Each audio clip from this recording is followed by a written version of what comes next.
Reputedly one of the most haunted places in the world, the Tower of London was built as a royal palace, armoury, prison and fortress.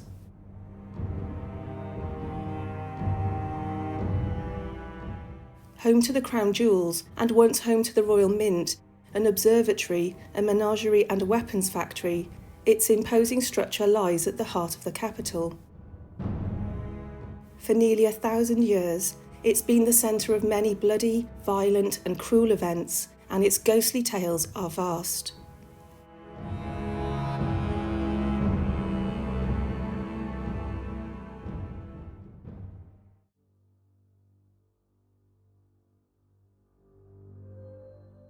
The yeoman warders at the Tower of London are often referred to as Beefeaters. They are the ceremonial guardians of the Tower of London and are responsible for maintaining any prisoners at the Tower, as well as guarding the British Crown Jewels. At present there are 32 warders and 1 chief warder, and they have conducted tours of the Tower since Victorian times.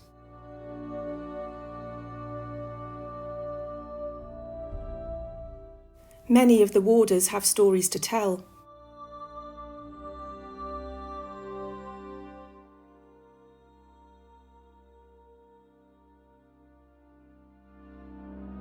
As a visitor enters the tower, they pass under a gatehouse known as the Byward Tower. One evening, an anonymous warder was on duty in the tower. Whilst filling in some paperwork, he looked up from his desk and saw 5 Beefeaters wearing old-fashioned uniforms, seated around a fire and smoking long clay pipes. The room looked completely different from its present configuration, and overwhelmed by fear, the warder rubbed his eyes thinking that he was hallucinating. To his astonishment, the group of men was still there. He stepped outside the room, took some deep breaths, and braced himself to re-enter the room. When he stepped back inside, it had returned to normal. Could this be some sort of time slip at the Tower of London?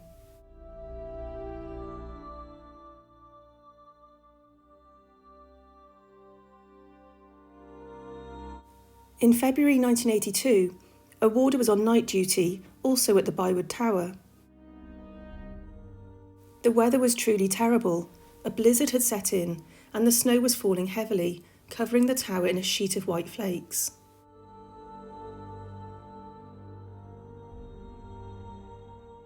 The wind was exceptionally strong, and the candle in the guard's lantern had been extinguished more than once. At 2:30 in the morning, he took a well-earned rest in the guardroom just for a few minutes, when suddenly the door handle began to shake. Thinking this was just the wind, the guard carried on taking his break. A few moments later, the door handle rattled once more. Looking up from his table, the guard noticed a face peering through the window of the door. Startled, the guard quickly realised that it was the easily recognised figure of Sir Walter Raleigh, looking exactly as his portrait depicts him in the Bloody Tower. The apparition was in full colour and appeared solid as a real person with distinct features.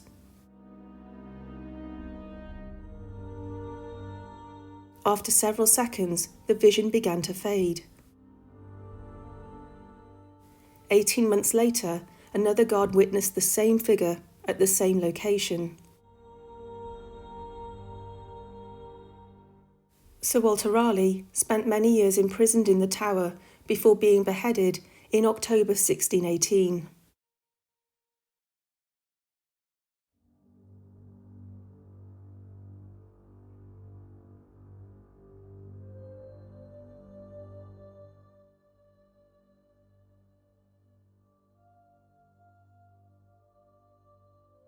Some of the warders live in a private area of the tower known as the Casemates, a series of Victorian domestic buildings against the curtain wall. It seems several of these properties are home to paranormal activity. One warder, living in the Casemates, heard bizarre noises coming from his kitchen. As he began to investigate, he witnessed the drawers frantically open and slamming shut in quick succession, with absolutely no human contribution. This was accompanied by the sound of a woman singing what sounded like an Elizabethan song. This shocked the family, and they considered moving to a different part of the tower. The incident happened several more times and always occurs on New Year's Eve. The family have subsequently become quite used to the phenomena.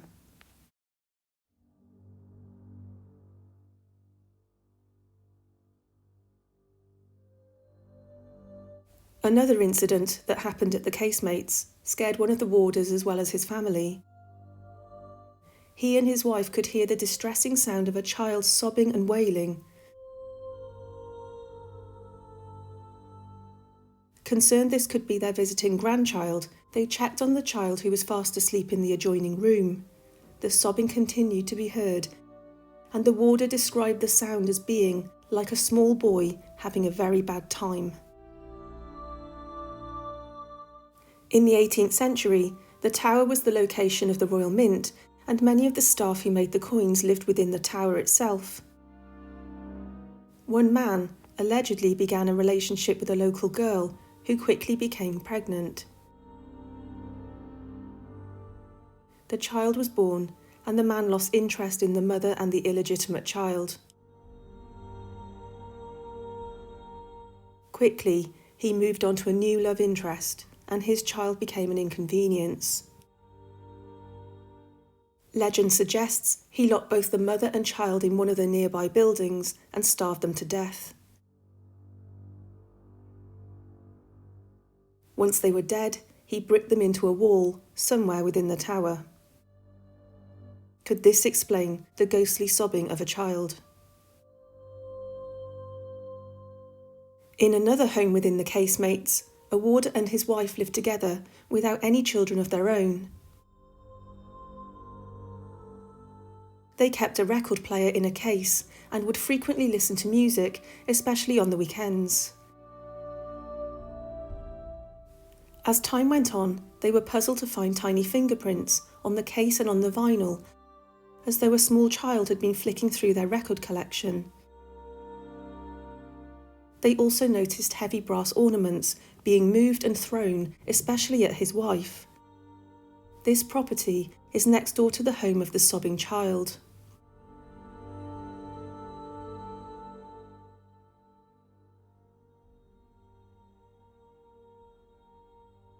From the 13th century, the tower was home to a menagerie of exotic animals. The last of these were moved to Regent's Park, to the location of London Zoo, around 1835. Many of the animals were gifts to the royal family and were kept in somewhat inappropriate conditions. King Henry I kept leopards and lions, and successive monarchs began to keep bears and even used them for bear baiting. Sadly, the lives of many of the tower animals were often short.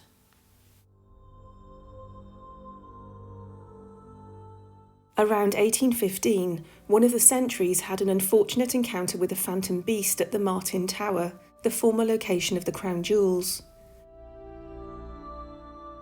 The soldier witnessed the figure of an enormous bear advancing towards him. He thrust with his bayonet, which went through the bear and struck the door where it became embedded. The bear continued to move, and the soldier fainted.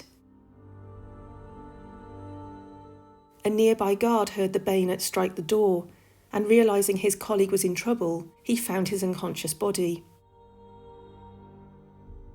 The man was taken to the guard room, where he began to stabilise. He repeated the story of his terrible ordeal. A doctor declared that no alcohol had been consumed, and another guard reported that he had exchanged words with the man before the incident and he had not been asleep on duty.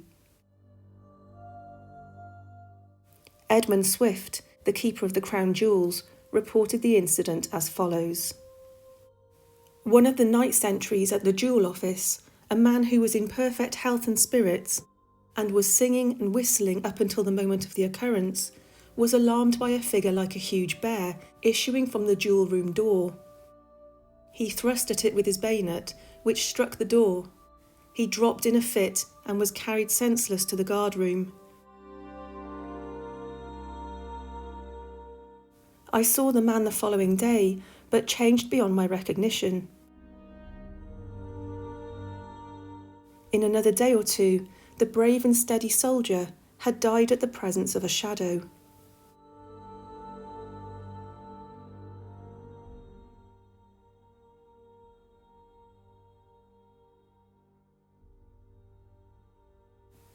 The Bloody Tower is famously associated with the story of the princes in the tower. However, it also held many other prisoners over the centuries, including Lord George Jeffreys, known as the notorious Judge Jeffreys, and even the hanging judge. Originally from Wrexham in Wales, he became a prominent judge under King James II. In February 1685, attempts were made to depose King James II. Many of the captured rebels were tried by Judge Jeffreys in a series of trials known as the Bloody Assizes. Estimates vary, but it is thought that between 200 and 300 people were found guilty of treason and hanged. Large numbers of prisoners were transported to the West Indies to be used as cheap labour. Judge Jeffreys was rewarded by the king, who promoted him to Chancellor. After the Glorious Revolution, which led to the deposition of King James II, Jeffreys tried to follow the king abroad. He was captured in a pub in Wapping, now named the town of Ramsgate, where he was apparently disguised as a sailor. He was imprisoned in the Tower of London. He developed gallbladder problems and was in considerable pain. In 1689, he was given a barrel of brandy to act as an anaesthetic. He consumed the entire barrel within a fortnight and died shortly afterwards, whilst incarcerated in the Bloody Tower. One of the warders described the Bloody Tower as having an aggressive atmosphere. He was walking down the stairs when he felt a very distinct hand push him in the back, causing him to physically fall down the lower steps. He was convinced this was the aggressive spirit of Judge Jeffreys, whose cold and stern apparition has been seen at the top of the stairs.